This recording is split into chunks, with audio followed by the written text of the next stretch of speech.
جب شروعات ہوئی بحث کی تو وہ وکیل صاحب آ گئے ایک مدعی کی، پتہ نہیں اس کے لیے کون انتظار کر رہا تھا۔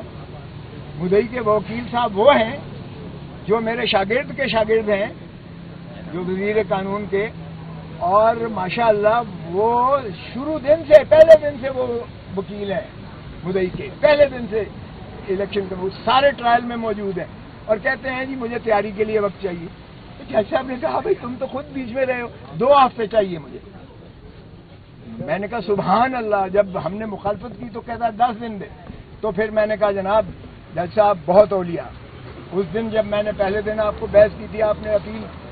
سماعت کے لیے منظور کی تھی، اسی دن آپ کو معطل کر دینی چاہیے تھی صلاح، اسی دن آپ کو سسپینڈ کر دینی چاہیے تھی صلاح، پھر بھی آپ نے باوجود نوٹس دیا شارٹ ڈیٹ کے لیے، اور وہ تب اس لیے نہ لگ سکا کہ آپ بوجہ علالت چیف جسٹس صاحب بیماری کی وجہ سے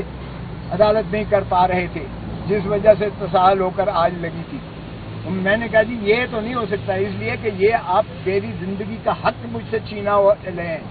جو اللہ کے ہاتھ دی ہوئی ایک انعام ہے انسان کو، اور آئین میں اس کا تحفظ کیا گیا ہے، آئین میں اس کا تحفظ کیا گیا ہے، اور یہ ہر دن ہر لمحہ جو میرا گزر رہا ہے یہ میری زندگی سے کاٹ رہے ہیں آپ،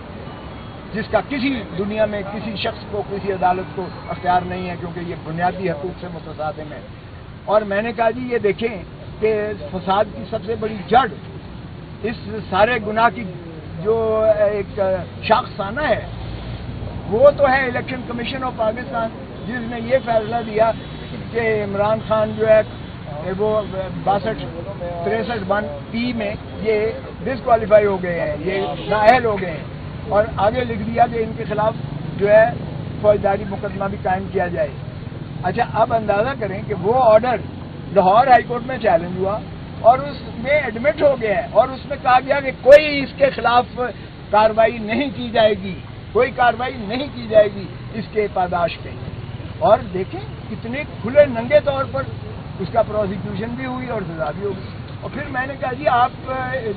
جورسڈکشنل انکیپیسٹی ہے، اس عدالت کو اختیار ہی نہیں تھا ایڈیشنل سیشن جج کو یہ کیس سننے کا، اس لیے کہ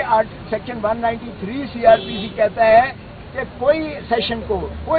کورٹ براہ راست کوئی کیس نہیں سن سکتا، وہ میجسٹریٹ کے پاس جاتا ہے، میجسٹریٹ ریفرل کرتا ہے 193 میں کورٹ آف سیشن اگر ہو۔ اور میں نے 2022 سپریم کورٹ منتھلی ریویو کا حوالہ دیا، ایگزیکٹ اسی نقطے پر انہوں نے سیشن کے آرڈر کو سیٹ اسائڈ کر دیا،